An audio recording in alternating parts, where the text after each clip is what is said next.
Hello, peeps. This is the Hillbilly halfwit here, and how are you all doing today? Today we're going to do a little bit short video about Lancaster University, where a handful of students have basically decided that the rest of them can't eat meat from now on, and it's pretty disgusting. So we'll go on to that in a second.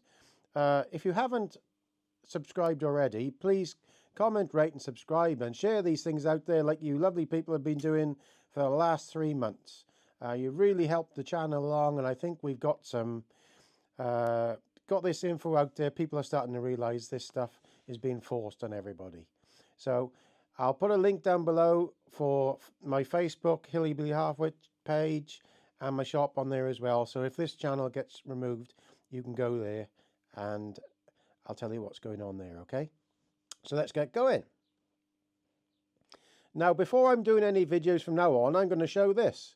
This is YouTube policy. So the first thing I'm going to show on every video is what they allow you to do. And if you look at the top, reuse content is not clearly an original creation of this channel and may be repurposed from another source without adding significant original comedy, blah, blah, blah, blah. But what they say I am allowed to do, which there with the red, so do.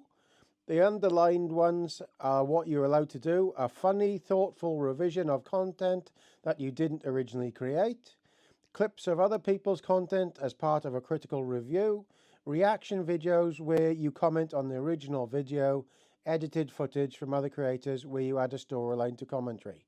That's what I do. I don't do none of the below. What I do is allowed under YouTube rules. So let's just go. Now, since the Iron Age, farmers have kept everyone fed 3 times a day using farming methods. And that is when the UK was broke up into little fields. And before that, people were warring with each other and killing themselves. But then people could manage to feed themselves in their little towns and areas. And that's when all the fences and, well, not fences, they were hedges and stone walls were started to be put up, really. So this has kept everyone alive for millennia. So this is what we're going to look at today. Lancaster Students' Union votes to remove meat and dairy. 19 students force 13,000 other students to not eat meat, and I think it's all about power. I think there is an academic cult, like I tell you all, that's hell-bent on stopping people killing animals to eat. That is what it's all about. They have decided that the West is no longer going to do it, and because the media is in with it altogether, that is what it's all about. It's nothing to do with the Kermit change. It's all to do with that. A small group of students in Lancaster University has voted to ban meat and dairy products from all campus catering outfits in a move that will see vegan-only catering by 2027. It's absolutely crazy. Where's free choice gone again, eh? You know what they'll say? You cannot have free choice because I am going to force you to do it. The vote carried out by 18 of 19 members of the student union will affect some 13,000 students and will see a transition to 50% plant-based catering by 2025 and 100% by 2027. Lancaster is the 12th university to pass such a motion, joining the likes of Cambridge and Newcastle. It's like I say, they are being brainwashed in there. These people coming out of there in the next 10 years are going to be running a lot of the civil service and stuff, and it's going to be crazy. Absolutely crazy. Speaking in response to the vote, a spokeswoman from the group Plant-Based University said, We are really excited that Students' Unions is endorsing a shift towards plant-based catering here in Lancaster. This is a massive step in the right direction and fully aligns with Lancaster's other sustainable commitments and initiatives. Oh, have you noticed the sustainability word popped up there?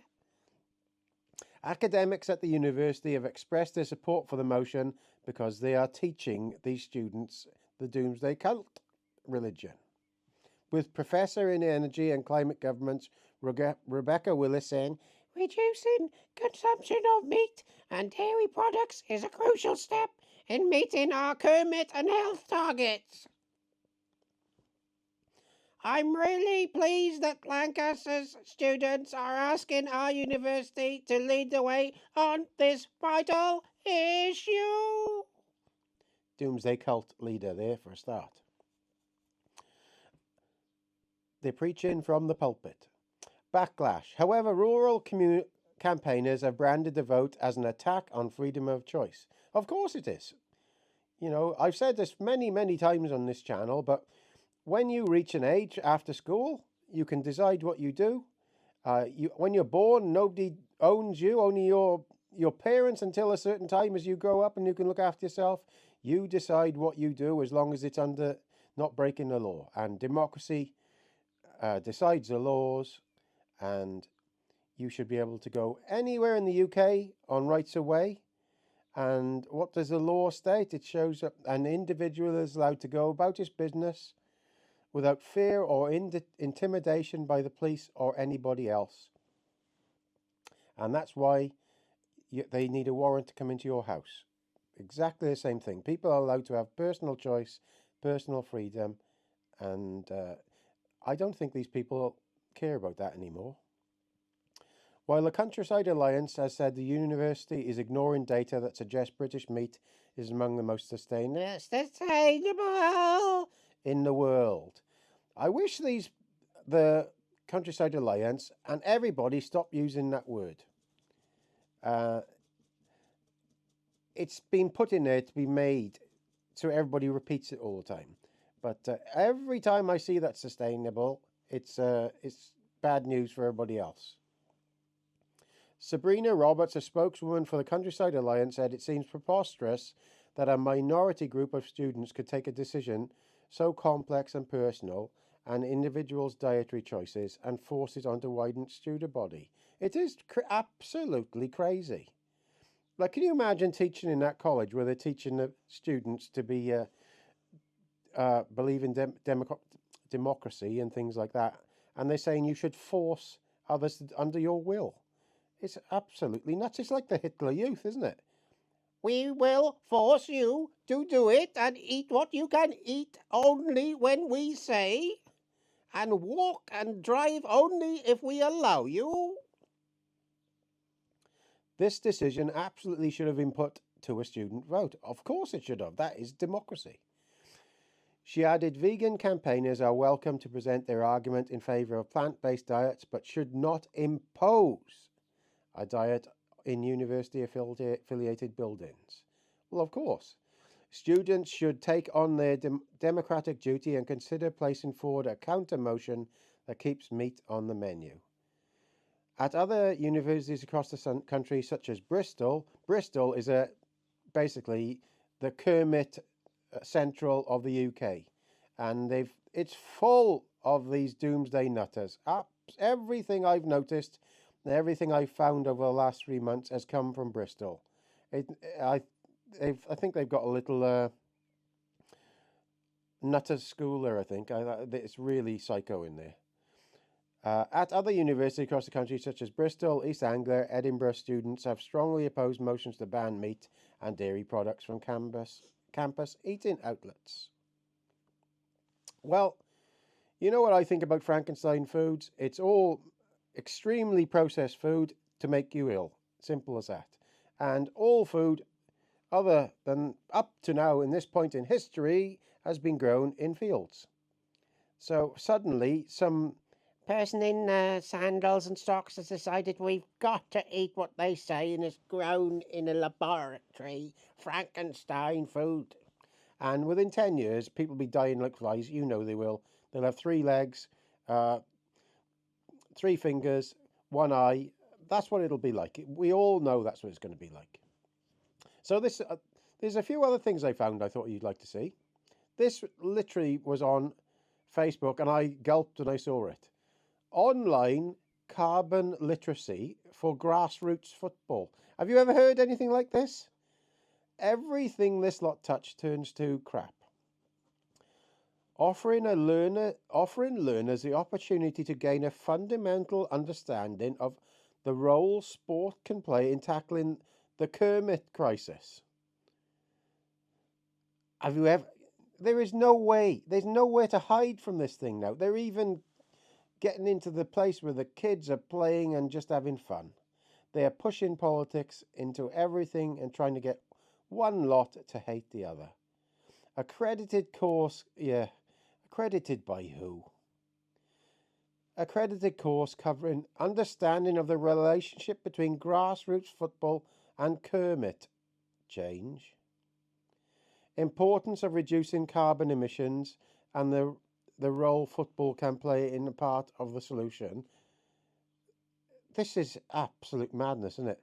How to make simple but effective changes to reduce the impact the game may have on the environment. I noticed at the bottom it's £10 each. The best time to learn about Kermit was 30 years ago. The next best time is now. Get yourself on the course and take some positive action today. So pay £10 and they'll plant your football field full of trees, and then it's going to be a bit of a job to play football then, isn't it? So like I said, you should be swinging through the trees like an ape, and football will be brilliant then. Absolutely fantastic. Well, what I think they're doing, they're attacking working class sports, where working class people work all week, and at the weekends they actually have a bit of fun. And where politics isn't allowed and hasn't been allowed for a long time, this lot are destroying that. They're trying to force politics into every single moment of our life. Uh, they are even destroying football. Everything it touches will end up in a political hate match against the working class. They hate us all. They do hate us all. I'm sad. I'm afraid to say this, but if you go on to Netflix, there was a film on there, a series years ago about the uni bomber, and he was a real nutcase, to be honest, wasn't it? We all know, in America, and it took him years and years to find him. And when they found him, he'd got this manifesto he'd written. Now, if you watch that series on Netflix, you go and watch it, and you will see that in that manifesto is everything that the academics are pushing now. And the problem they had at the time was all the academics, especially in America, were agreeing with his manifesto. And it didn't sit very well with everybody else. But so what we've got now, 10 or 20 years on from that, they're actually pushing his manifesto. And I'm not joking now. You go and look at it. You will be very surprised. I'm very surprised nobody's ever mentioned it before. Because his manifesto is what the academics really want. And it's crazy stuff. It really is crazy stuff. So, like I say, farmers been feeding people since the Iron Age, 3 meals a day. And it's all been grown from the soil. And we're here to help you. And thank you very much for listening to my videos. Please comment, rate and subscribe. And hopefully we can get this stuff out there and turn the tide on these nutters. All the best, guys. Ta-da!